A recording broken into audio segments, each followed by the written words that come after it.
Here's a question we need to rethink together. What should be the role of money and markets in our societies? Today, there are very few things that money can't buy. If you're sentenced to a jail term in Santa Barbara, California, you should know that if you don't like the standard accommodations, you can buy a prison cell upgrade.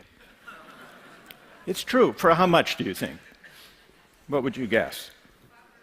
$500? It's not the Ritz-Carlton. It's a jail. $82 a night. $82 a night. If you go to an amusement park and don't want to stand in the long lines for the popular rides, there is now a solution. In many theme parks, you can pay extra to jump to the head of the line. They call them fast track or VIP tickets. And this isn't only happening in amusement parks. In Washington, D.C., long lines, queues sometimes form for important congressional hearings. Now, some people don't like to wait in long queues, maybe overnight, even in the rain. So now for lobbyists and others who are very keen to attend these hearings but don't like to wait, there are companies, line-standing companies. You can go to them. You can pay them a certain amount of money. They hire homeless people and others who need a job to stand waiting in the line for as long as it takes, and the lobbyist, just before the hearing begins, can take his or her place at the head of the line and a seat in the front of the room. Paid line standing. It's happening, the recourse to market mechanisms and market thinking and market solutions in bigger arenas. Take the way we fight our wars. Did you know that in Iraq and Afghanistan, there were more private military contractors on the ground than there were US military troops? Now, this isn't because we had a public debate about whether we wanted to outsource war to private companies. But this is what has happened. Over the past 3 decades, we've lived through a quiet revolution. We've drifted, almost without realizing it, from having a market economy to becoming market societies. The difference is this: a market economy is a tool, a valuable and effective tool for organizing productive activity. But a market society is a place where almost everything is up for sale. It's a way of life in which market thinking and market values begin to dominate every aspect of life. Personal relations, family life, health, education, politics, law, civic life. Now, why worry? Why worry about our becoming market societies? For 2 reasons, I think. One of them has to do with inequality. The more things money can buy, the more affluence, or the lack of it, matters. If the only thing that money determined was access to yachts or fancy vacations or BMWs, then inequality wouldn't matter very much. But when money comes increasingly to govern access to the essentials of the good life, decent health care, access to the best education, political voice and influence in campaigns, when money comes to govern all of those things, inequality matters a great deal. And so the marketization of everything sharpens the sting of inequality and its social and civic consequence. That's one reason to worry. There's a second reason, apart from the worry about inequality, and it's this: with some social goods and practices, when market thinking and market values enter, they may change the meaning of those practices and crowd out attitudes and norms worth caring about.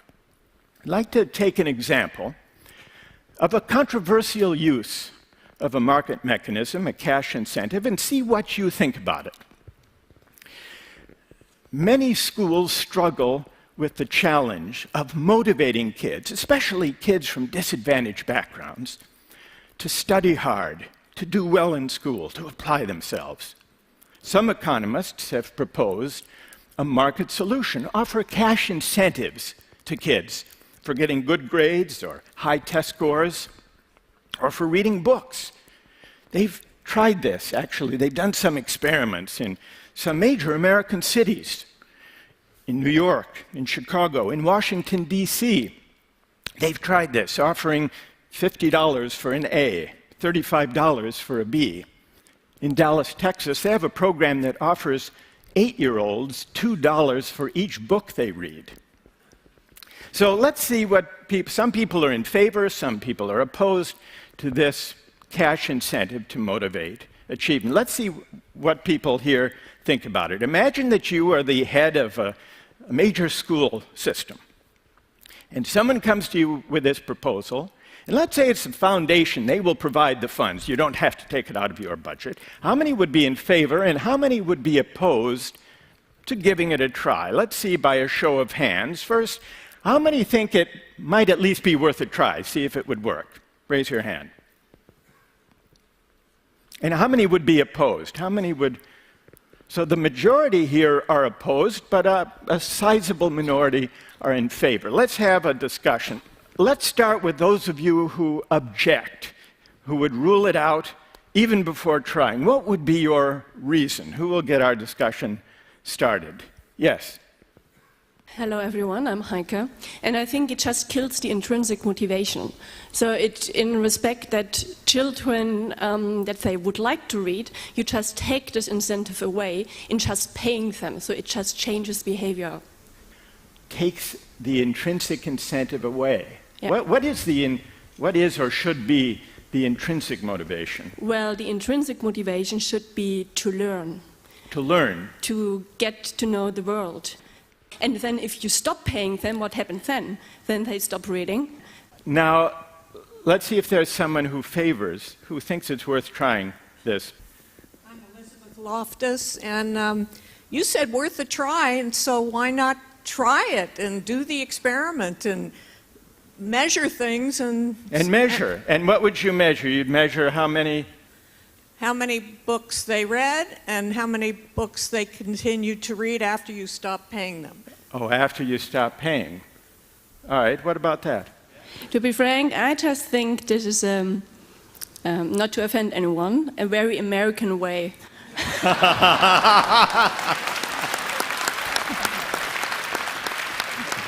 All right, what's emerged from this discussion is the following question.